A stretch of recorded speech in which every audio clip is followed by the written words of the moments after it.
Olá pessoal, passando aqui para a gente conversar um pouquinho sobre o manejo do paciente que chega até você com dispneia, em angústia respiratória.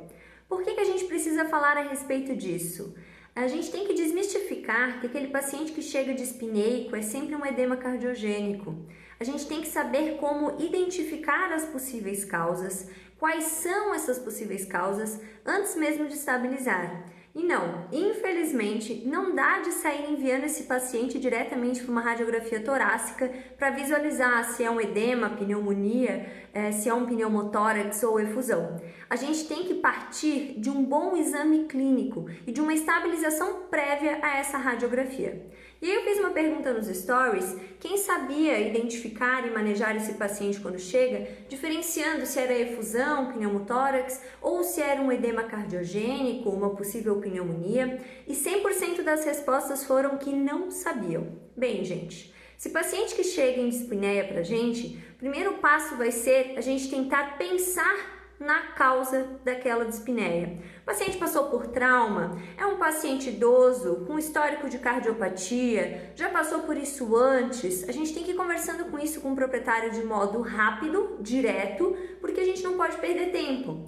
Então, o que a gente vai fazer com esse paciente? A maioria dos pacientes dispneicos necessitam de uma sedação para que a gente consiga fornecer oxigênio terapia. Então, a gente não vai sair empurrando máscara de oxigênio na cara daquele paciente, estressando ainda mais e piorando esse quadro. Primeiro, a gente tem que tentar pensar na causa para poder determinar o protocolo de sedação. Laís, não existe um protocolo de sedação universal para o paciente dispneico? Não. Por quê? Esse paciente pode estar com edema cardiogênico, por uma insuficiência cardíaca congestiva, podendo ser ocasionada por uma degeneração valvar mitral ou outro tipo de cardiopatia, ou ele pode também ter uma efusão pleural por causa de trauma, de neoplasia, de processo infeccioso, ou mesmo um pneumotórax. Então a gente precisa saber mais ou menos o que está envolvido para saber se eu posso usar acepromazina com butorfanol, acepromazina com morfina, se eu posso entrar com metadona, se eu posso usar dexmedetomidina naquele paciente que é mais estressado, que não permite manipulação. Então tudo isso eu tenho que levar em consideração dos fármacos e das possíveis causas para poder escolher. Mas vamos direto ao ponto. Como que eu consigo diferenciar se aquele paciente dispneico ele está em edema cardiogênico, em pneumonia, ou se ele tem uma efusão pleural, um pneumotórax? Como que eu identifico isso? A ausculta pulmonar, aliado ao histórico que você conseguir trazer daquele tutor, do proprietário. Se eu ausculto o meu paciente, faço uma ausculta torácica e os sons estão abafados, partam imediatamente para uma toracocentese. Essa toracocentese, ela não vai ser só buscando alívio, ela também vai ter um papel diagnóstico. E eu vejo muitos colegas com medo de realizar essa toracocentese. E aí ficam lá se batendo com aquele paciente dispneico, querendo colocar ele na oxigenoterapia e resolver aquela dispneia de algum modo, mas não fazem uma toracocentese de alívio.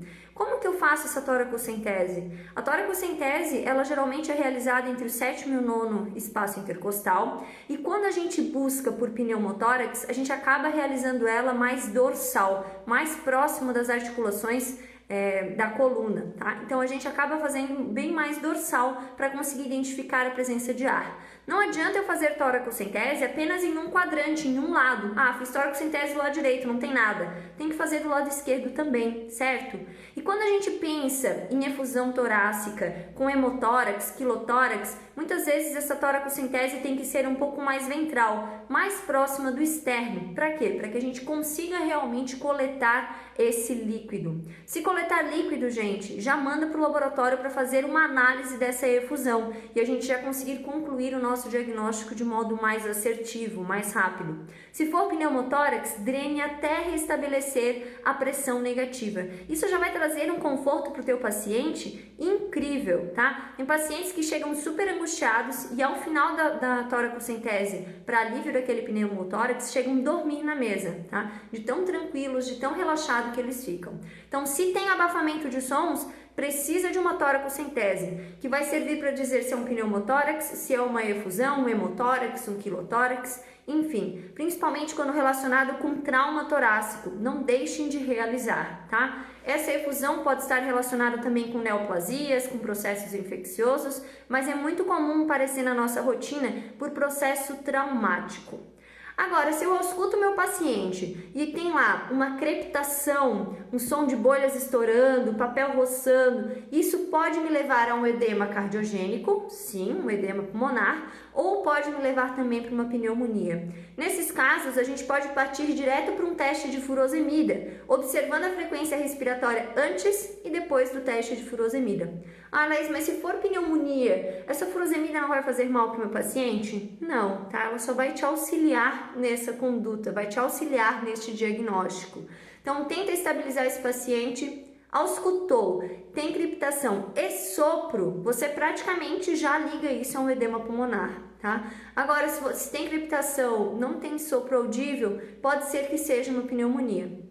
E a partir disso, você vai conseguir fazer uma estabilização mais assertiva, fazer uma coleta de exames de sangue, estabilizar, oxigenar esse paciente a partir da sedação e daí então você pensar num exame de radiografia torácica. Tá? Então o negócio é não se apavorar e fazer um exame clínico, um exame físico muito bem feito, aliando aí com todo o histórico que você conseguir extrair do tutor no momento do atendimento emergencial, tá? Então paciente dispneico, gente, levem em consideração se necessita toracocentese de alívio diagnóstica, se necessita de teste de furosemida.